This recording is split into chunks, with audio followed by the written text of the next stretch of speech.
America. I'm standing up and I'm telling you, I am Warhol. I am the #1 most impactful artist of our generation. I am Shakespeare in the flesh. Walt Disney, Nike, Google. Now, who's going to be the Medici family and stand up and let me create more? Or do you want to marginalize me till I'm out of my moment? Or why don't you empower yourself and don't need them and do it yourself? How, Sway? Take a few steps back to go. You ain't got the answers, man. You ain't got the answers. Kanye. You ain't got the answers. You ain't got the answers, Sway. Kanye. I've been doing this more than you. Doing what You more ain't than got. me? Come on, chill out. You bro. ain't got the answers. Kanye, you ain't got the answers. Bro, I'm asking you. You a ain't been question. doing the education, bro. You ain't been doing the education. Kanye, calm down. You don't have the answers though. Calm down. Because you trying to give me advice about something. You ain't got the answer. You ain't spent $13 million of your own money trying to empower yourself. Yes, but I spent hundreds of thousands and putting out clothing lines at a smaller degree. All I'm asking you, and it ain't no Ralph though. It ain't Ralph level. Let me ask you this: I'm asking what's the name of your clothing line? We don't know. Kanye, you know what I'm saying? Because I lost money, but that's not exactly. And I could lose money on a higher level too. Don't think just because. Don't think because I got the most or the least money. Let me finish my question, dog. Man, man. Let me hear the question. You don't have man. the answers. I'm asking you for the answer. It's a question. I'm really happy for you. I'm gonna let you finish. But Beyonce had one of the best videos of all time. It was one of the most cringeworthy moments in award show history. George Bush doesn't care about black people. So you had said of President Bush that he doesn't care about black people, and you've heard some people say that about this president. How do you respond to that? What do you make of that? I think we need to care about all people, and I believe that when I went on to NBC, I was very emotional, and I was programmed to think from a victimized mentality, a welfare mentality. I think that with blacks and African Americans, we really get caught up in the idea of racism over the idea of industry. We say if people don't have land, they settle for brands. We want Polo Sport and Obama again. We want a brand more than we want land because we haven't known how it feels to actually have our own land and have ownership of our own blocks. So when you don't have ownership, then it's all about how something looks. It's about the patina, it's not about the soil, it's not about the core. So we focus more on, does somebody wearing something, does someone disrespect me so I gotta shoot them, or the idea of someone being racist. You know, we talk about police murders, which we definitely have to discuss, and we have to bring nobility to the police officers and make them, because police officers are just like us. But there's this whole hate building, right? And that's a major thing about racial tension. And we also, as black people, we have to take a responsibility for what we're doing. We kill each other more than police officers. And that's not saying that the police officer is not an issue, because they are in a position of power. But sometimes they're in placement of law enforcement. They need to be law power. It's force versus power.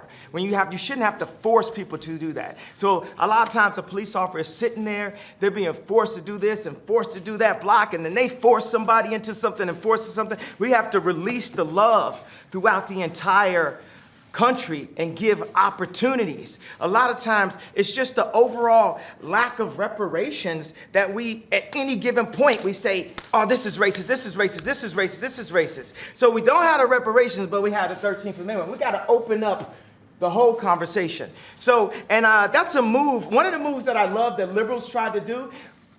The liberal will try to control a black person through the concept of racism because they know that we are very proud, emotional people. So when I said I like Trump to like someone that's liberal, they'll say, oh, but he's racist. You think racism can control me? Oh, that don't stop me. That's an invisible wall. Mr. West, what would you like? But you don't think you reject those who say he's racist? You had one question. We can go to another question. Okay. I answered your question. I don't answer questions in simple sound bites. You are tasting a fine wine. It has multiple notes to it. You better play 4D chess with me like it's Minority Report. Kanye, what are you guys going to be talking about?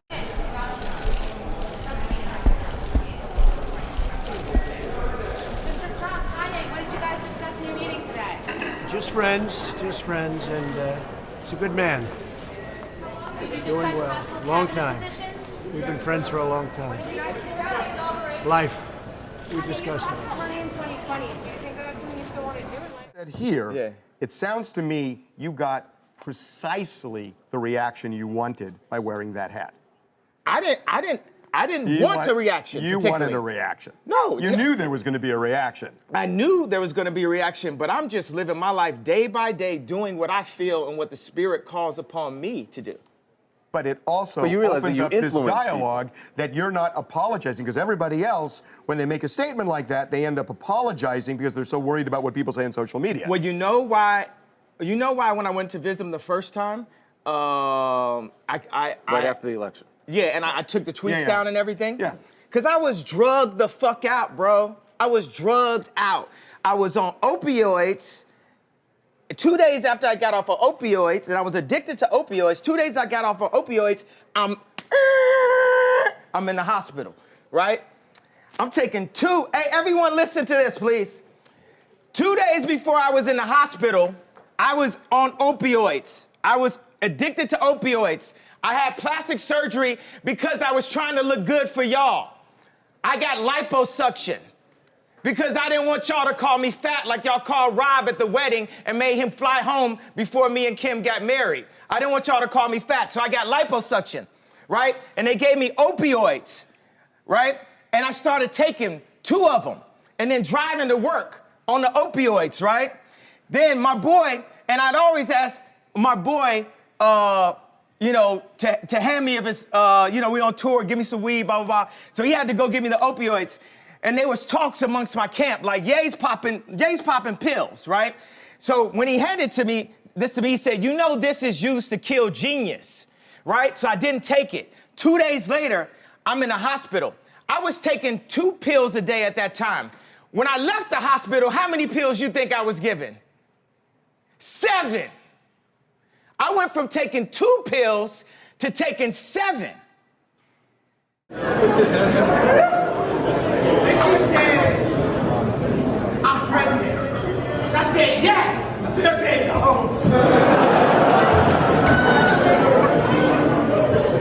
And I'm going to tell you what was in my mind. She was crying.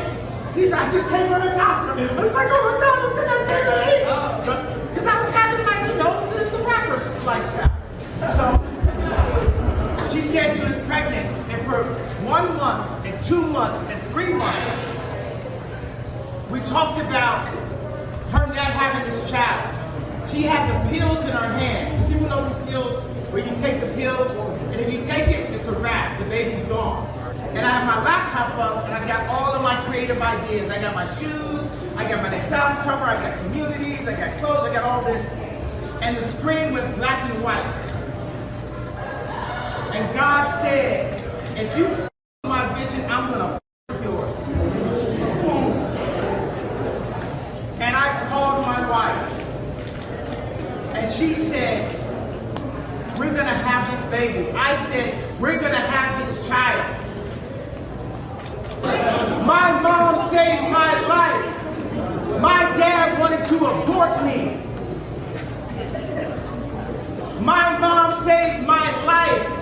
There would have been no Kanye West because my dad was too busy.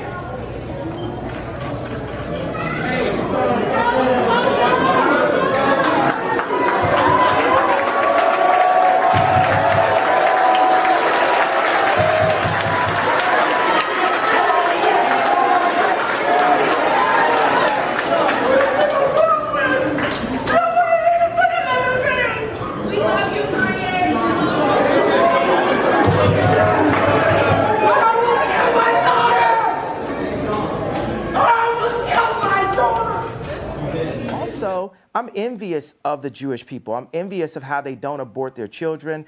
I'm envious of how they don't shoot each other in the streets and then rap about it. I'm envious of how their families stay together. I'm envious that they turn their phones off on Friday night and the family comes together. I'm envious of how they do the business together. And I want that for the darker Jews. I want that for the black people. I want that.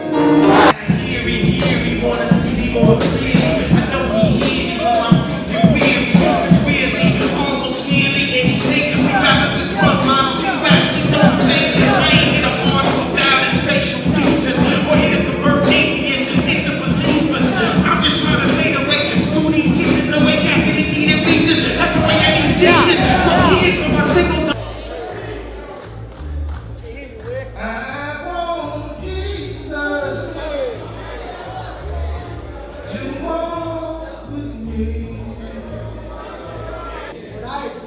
Jesus as my Lord and Savior.